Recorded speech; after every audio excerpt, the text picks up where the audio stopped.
Sementara itu, Menteri Keuangan Sri Mulyani Indrawati mengungkapkan sejumlah dampak program makan siang gratis yang diusung Prabowo Gibran, khususnya terhadap defisit APBN. Arahan dari Bapak Presiden dan Kabinet adalah posturnya tadi dalam range bisa diterima dengan defisit antara 2,45 sampai 2,8. Itu adalah menyangkut nanti estimasi yang jauh lebih tepat mengenai penerimaan dan belanja.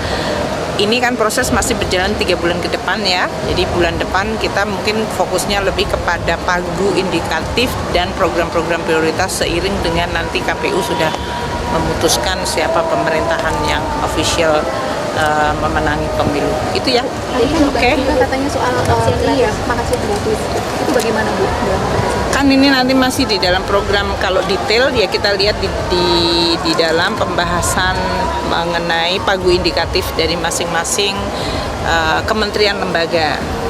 Nah ini nanti kita lihat dari existing program dengan apa yang akan masuk baru, dan itu nanti akan dihitung dalam sebulan ke depan, gitu ya. Tadi berarti yang untuk defisitnya tadi kan sudah ada ratio, itu sudah menghitung program. Ya, kita lihat saja bahwa alasan dari tim pakar Prabowo memilih makan siang gratis dibandingkan IKN. Ya iyalah begitu kan. Karena makan siang gratis itu adalah program dari seorang Prabowo. Itu program unggulan begitu. Ya, makanya pertaruhannya adalah bagaimana ya apa yang dilakukan seorang Jokowi ya, mereka akan ada nuansa-nuansa satu ya, tidak dilanjutkan dan sebagainya. Bisa saja seperti itu begitu. Tapi ya yang namanya politik kan tidak menentu kita begitu arahnya kemana dan sebagainya begitu kan. Tapi pada kenyataannya adalah kalau ini benar-benar terjadi dan bahkan tidak melanjutkan IKN ya, jelas di situ begitu kan ya, Prabowo sudah bertolak belakang dengan seorang Jokowi. Saya memprediksi 1 tahun masih enak dengan seorang Jokowi, 2 tahun lagi kemungkinan seorang Prabowo, mereka akan ketar-ketir, mereka akan berseberangan di situ. Saya tidak menjamin begitu kan Prabowo dengan Jokowi lengket, karena ini ranahnya politik. Makanya kalau program Prabowo itu sukses begitu ya, maka yang dibaca itu adalah seorang Prabowo. Wah, Prabowo keren, Prabowo bagus kepemimpinannya. Kalau dilanjutkan apa yang kemudian dilakukan oleh seorang Jokowi, yang dibaca Jokowinya bukan Prabowo-nya. Gratis untuk 82,9 juta jiwa minimal.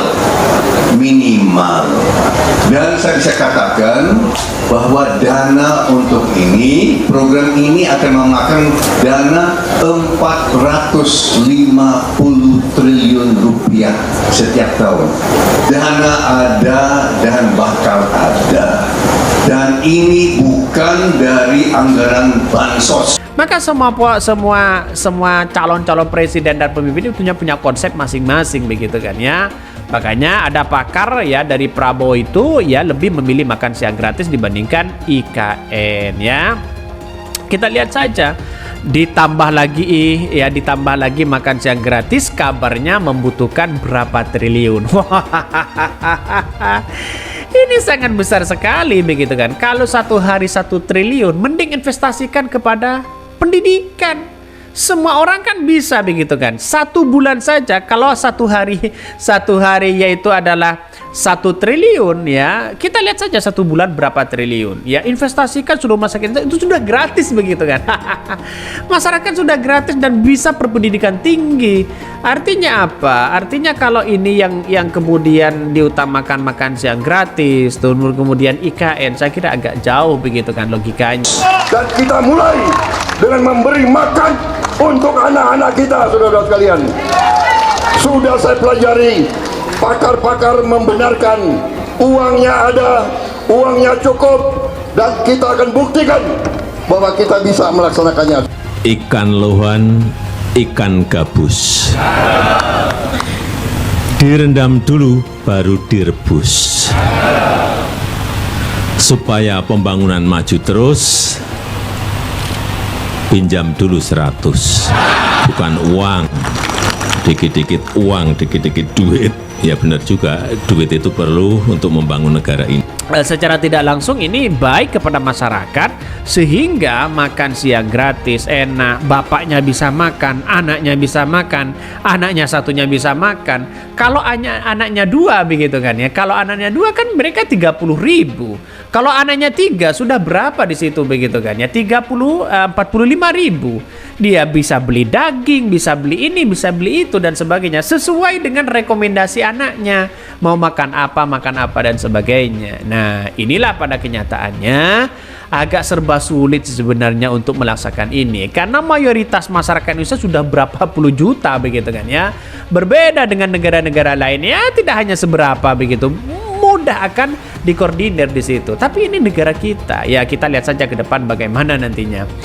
Bahkan satu sisi mengatakan bahwa ya sedangkan mengenai program pemindahan ibu kota IKN yang menurutnya perkiraan biaya belum terlalu jelas. Air bersih saja belum ada. Jadi biaya jalur luar biasa ya besarnya. Bahkan Sudrajat menekankan bahwa perbandingan ini ya bukan berarti dirinya anti atau menolak rencana pemindahan ibu kota. Siapa saya yang mau menggagalkan atau program yang demikian besar? Sudrajat menyatakan ia menerima banyak cacian dari pemilihannya itu sebelumnya ia pernah mengutarakan sikapnya dalam wawancara dengan Kompas TV. Jelas begitu kan. Satu, anggaran yang begitu fantastis ya, satu begitu. Yang kedua adalah utang seorang Jokowi sudah berapa triliun begitu kan ya. Sekarang sudah mencapai 8.000 triliun. Ini seorang Prabowo bisa nggak melunasi ini semua begitu? Pakai apa yang mau melunasi mereka? Ya, pajak sudah sedemikian rupa begitu. Masyarakat sudah bayar cash pajak. Ya, beli bensin cash, beli BBM cash, beli ini cash, semua berbagai cash. Masih aja tetap ngutang sana sini begitu. Saya di luar dugaan begitu. Ibaratnya begitu kan. Ibaratnya saya ini dagang begitu kan ya. Terus banyak orang beli ke saya, kan semakin banyak pemasukan di situ. Ya, lihat saja kalau adalah dibenturkan dengan subsidi yang ada, mungkin tidak seberapa dengan pajak yang begitu banyak di Indonesia begitu kan. Ya, pajaknya begitu banyak. Jadi masyarakat itu apa-apa kena pajak, ya makan saja kena pajak, belanja ini kena pajak, semuanya kena pajak di situ.